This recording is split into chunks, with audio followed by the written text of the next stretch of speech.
Hello, fellow patriots, and welcome back to a special episode of Red Rights and You, the podcast where patriotism, common sense, and a love for America come first.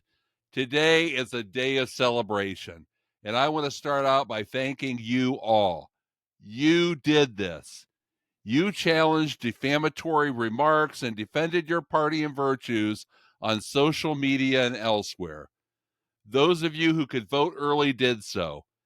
You showed up at the polls on election day, and you helped your fellow patriots do the same. Many of you volunteered and served as observers to ensure a fair and free election process. And I know it's been a long journey. We're all tired, but it's finally official. President Trump has won the election in a total landslide, leaving no room for doubt and making him our 47th president. Not only that, but the Republican Party is poised to gain control of the Senate and Congress. It's almost too good to be true. Almost. Now, as we celebrate this monumental victory, let's talk about what's going on over on the left. What a sideshow. You've got tears, emotional outbursts, finger pointing, blame games, you name it. And it's coming from everywhere, every direction. Groups that have been vocal for years, extreme left wing groups like the radical factions in the LGBTQ plus community, are in full meltdown mode. They really thought they had it in the bag, folks. So, what are we seeing right now? The blame game. Hardcore. And nobody's safe from it. You've got some Democrats looking at their own team and saying, you did this. And no race or gender on either side has marked themselves safe from being accused as racists and or misogynists. Some, and many selfish celebrities, are blaming the voters on both sides of the aisle. Yep, the American people for not understanding what was at stake. Right. Because nothing wins folks over like telling them they're wrong for wanting basic things like safe borders, a strong economy, and protection for their families. But hey, let's give credit where credit is due. Some Democrats are actually taking accountability and owning up to this defeat as a lesson. They realize that pandering to a small radical faction and ignoring the big ticket issues like the economy, border security, and even national security, yeah, that didn't work. They're seeing that leaning so far left that they fall over, well, that doesn't exactly appeal to most Americans who just want a country that works for everyone. They've admitted that if they don't change, they're going to be in deep trouble next time around. So maybe there's hope for a little reflection on that side. Meanwhile, the Republicans have been listening to what the people actually care about.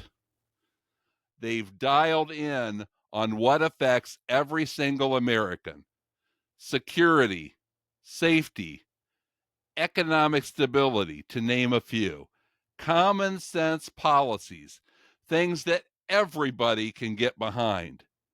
And the voters, they saw that clear as day, which is why they voted for Trump in the landslide. They've spoken and they've done so loud and clear. Now, let's talk about the mainstream media, the folks who've been hammering away day in and day out, trying to shape the narrative. It's almost comical, honestly, just watching them become this opinionated, prejudiced propaganda machine. You would think that the media's job was to inform people about what's going on in the world, right? Well, think again. Instead, they've been peddling extreme left talking points and tearing down conservatives at every turn, all while giving a free pass to the left's every misstep. The media made it seem like Harris and the Democrats were a sure thing. They totally duped a good chunk of the left into thinking this election was in the bag, like it was a done deal. Well, guess what? That trust is gone. Any single shred of credibility they once had is out the window. They've proven they can't be trusted with the truth, and the American people took notice.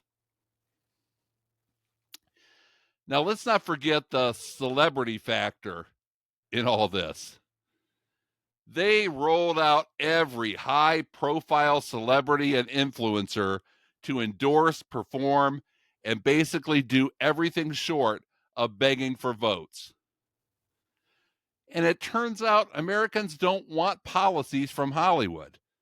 They want policies from a leader with a plan. All that glitz and glamour could not mask the fact that the left had no real solutions. It was like watching a really bad commercial. Flashy, but empty. People want substance, not stunts. So let's wrap this up with a positive outlook on what Trump's win means for America. Already, we're seeing positive effects. Domestically, there's a renewed sense of hope that our economy will stabilize, that our borders will be secured, and that our national interests will be prioritized. Internationally, we're seeing respect for the United States rise again already. Other countries know that under Trump, America does not play games when it comes to defending its own interests. To wrap it all up, folks, this is a win. It is a win for common sense, for patriots, and for people who genuinely love this country and believe in its potential. And it's a reminder that America does not want to be shoved into a box. We are diverse, independent thinkers who will not settle for being told what we should want. Trump's win, along with a potential Republican majority in the Senate and Congress, is a huge step towards a stronger, safer, and more united America. So let's celebrate. Let's stay hopeful, and let's keep moving forward. Thank you again for joining us here at Red, Rights, and You. If you haven't done so, please like and subscribe to our channel and spread the word. See you next time. And until then, stay the course, stay strong, and stay patriotic. God bless you all, and may God continue to bless and shine his light on the United States of America.